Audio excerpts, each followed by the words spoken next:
Hi guys, and welcome back to the channel. So this is a stager mat right now. So what I've done is I've masked all the interior of the car off because I don't want all the dust and overspray going into the interior of the car. I've been working on the front end. So I basically nearly prepped all that. I've just done a little bit more of a fill now. I've got to rub down. There's not a lot of filler on this car actually, which is pretty good, considering what's the state it was in, repairing all that front end. So yeah, pretty happy with that. Bit in the wings, or fenders as they call them here in New Zealand. This one's pretty good actually. There's a little bit on that front corner there, and just on the front there where it goes around into the indicator housing. And in the usual place up here, always seems to be tidying up in those areas on the scuttle where the wing or fender meets the scuttle. Yeah, so all in all, it's pretty good. There's a bit of filling I've done in there as well, because that's where we welded up all the holes in the bulkhead, all the holes we're not using, which was the majority of them. So where I welded those up, I just put a dab of filler on there. There's not a lot on there. So, and then I've prepped all the boot as well. So there's a bit of filling in the boot here where there was a repair made. I know it looks quite horrific and there's lots in there, but it is absolutely paper thin, that filler in there. There's hardly any filler on there at all. It just looks a lot because it covers such an area, but it's really thin. So yeah, so all those areas are done now. As I say, this is a rally car. It's not a concours car, so there's no point in going too far with it because it's probably going to get knocked around a bit anyway. So it'll be probably back in the body shop here, and well, it's not really a body shop, but in the workshop, and yeah, straightening bits out. So, and you can see where I've seam sealed as well. So while I was at it, I thought I might as well seam seal all that as well, get it done. So basically at this stage the boot's ready to go. Got a little bit more to do on the front. So it's just basically rubbing down now. I don't think there's any more filler work to do, so it's just rubbing down the filler I've just applied. I've just got to leave that an hour or so now. And then I can, what I'm going to do is whack a coat of epoxy over the entire front end, engine bay and the boot. So anyway, I'll leave this for now. I'm going to go in and have my tea because it's getting late. Back on it tomorrow. Right, so we're all ready for spraying now. So the other addition I made was to make these little brackets. Yeah, so I thought I'd weld those in because we're going to have a fiberglass boot on this car, so that'll be ideal. So we won't be having the original catch or hinges. So this kind of lightens the boot quite a lot because this is just a single skin fiberglass boot going on here. So it'll be like the same as what you have on the bonnet, like those bonnet pins. So they'll be going on there.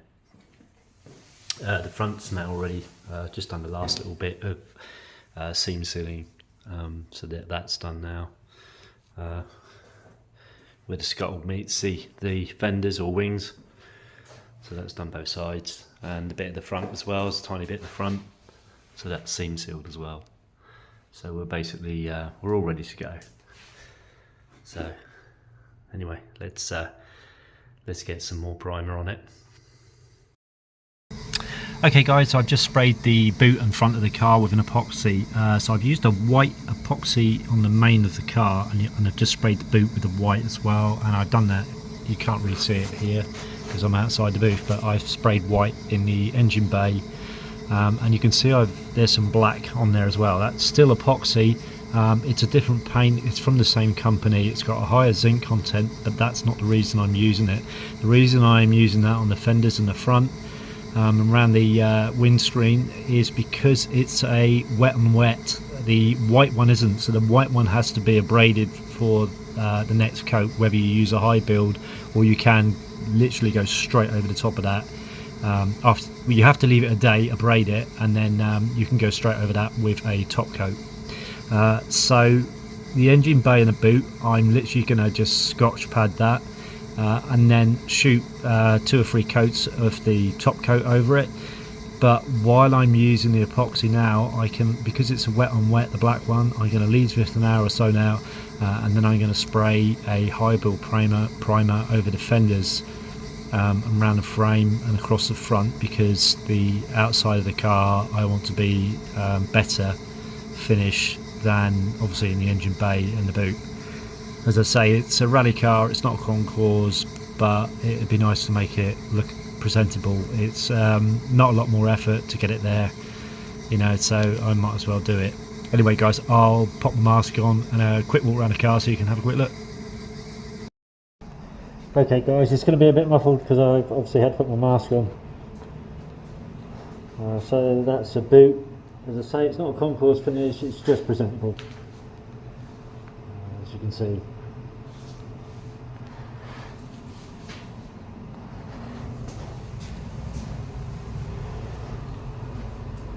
And that's the front.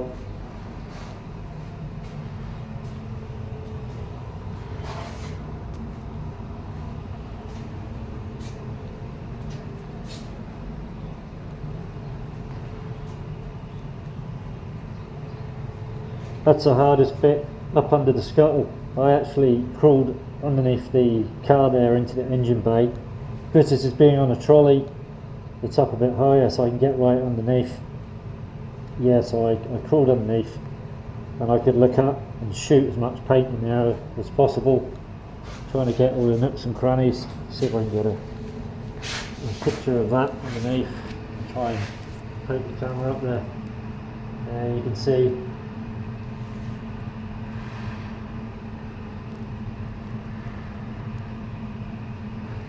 those dark areas there that look like shadows.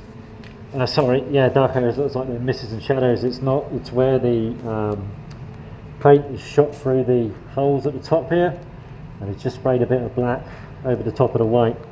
It doesn't matter that there's a dusting of black over the white because it's all going to be sanded anyway, or keyed up, ready for the top coat. So what I'll do is I'll key up the engine bay and the boot, and I'll prep all the front as well at the same time over the high build primer, and then I'm going to paint top coat over the whole front end of the car, right up to the where the seam is here. So that will be the front completely finished. So I'm going to leave the sides for now. I could do the rear as well. I'm going to do the roof, so we'll get the roof finished. The reason I'm leaving the sides is because the doors have got to be reskinned, and I want to get the doors on before I finish the bodywork on the side, just to make sure that it all fits nice. The panel gaps are going to be good, and that everything's lining up nicely. So if I go ahead and just do all the bodywork on the side, spray it all up, and I've got to fit the doors, and then I'm messing around with doors trying to get them to fit nicely, and I could damage the paint.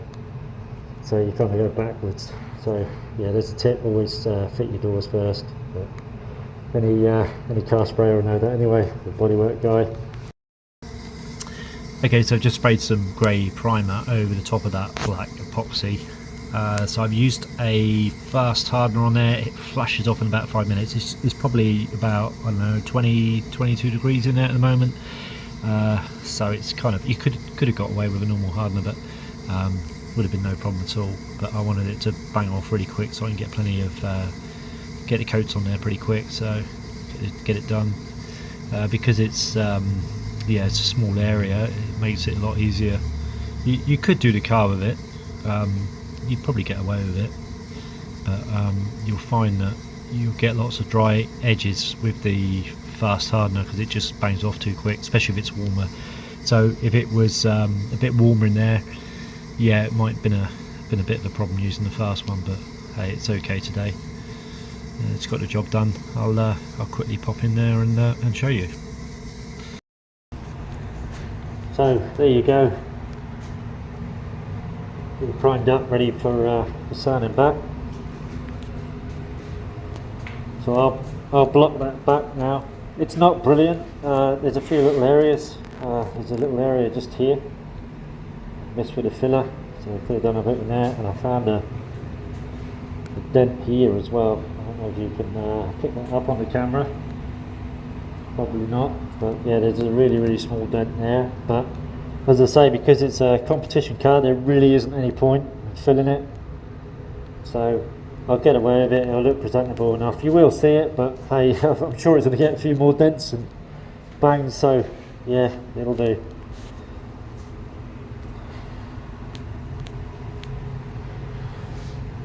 So I'll leave this till tomorrow now, let this bang off nicely, and then probably go over it with, I don't know, probably 240, and then go to a higher grade up to about 400, and then I'll shoot about 2 to 3 coats of the green top coat over it. Okay, the primer's all gone off nice and hard now.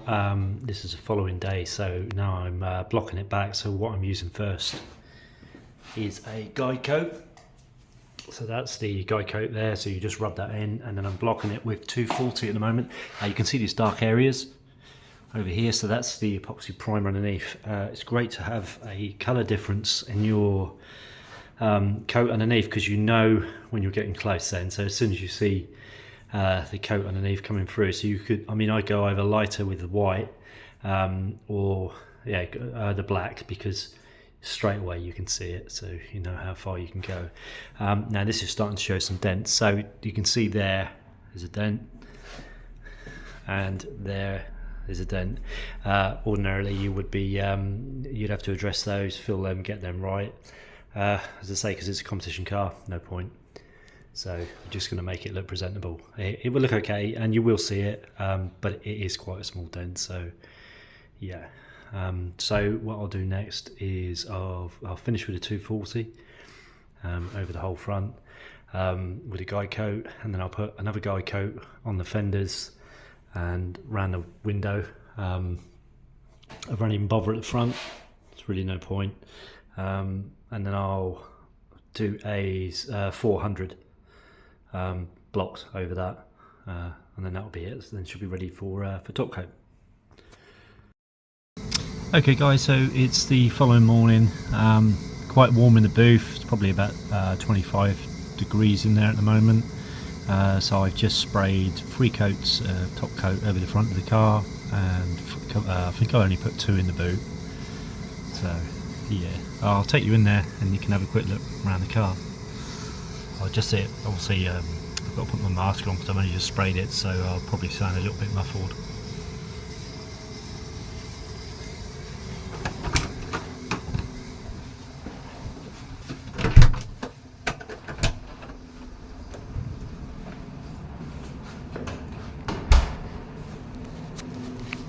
Okay, so that's how the boot come out. As I say, I only put 2 coats in there, so yeah, it's okay.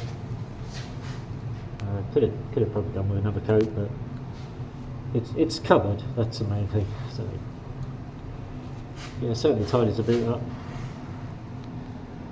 So that's done, and then this is the front of the car.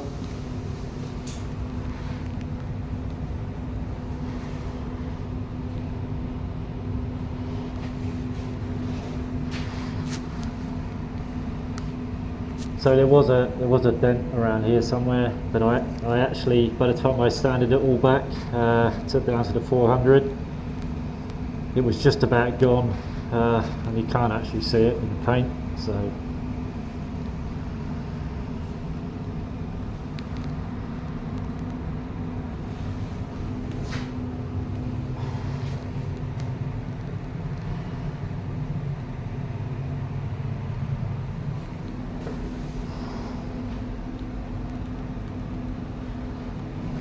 hardest bit is underneath the scuttle.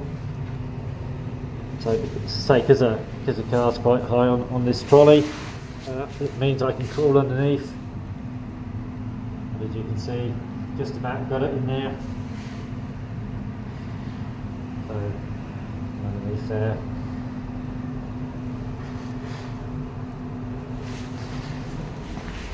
So that's the front end done. Next job, probably do the roof next. and I can get the roof covered up, and then I'll probably do the rear, and then I'm waiting to the doors. So the doors are probably, we're going to use a fiberglass skin on the outside, keep the original metal frame, and just bond the fiberglass skin onto the existing frame. That's the plan anyway, because I don't think the doors are salvageable, because they're just too far gone, but the frames seem okay, but we'll know more when we take them apart. So the idea of the fiberglass is basically it's a lot lighter. So my son was talking about putting fiberglass doors on. It's going to cost over £1,000 just to get them delivered from the UK over to New Zealand, so that's out of the question. So we'll just I think we'll just go with the fiberglass skins. We've got a fiberglass boot already, and we've got to make a fiberglass bonnet. So anyway, big thanks for watching, guys. See you in the next one. Cheers for now.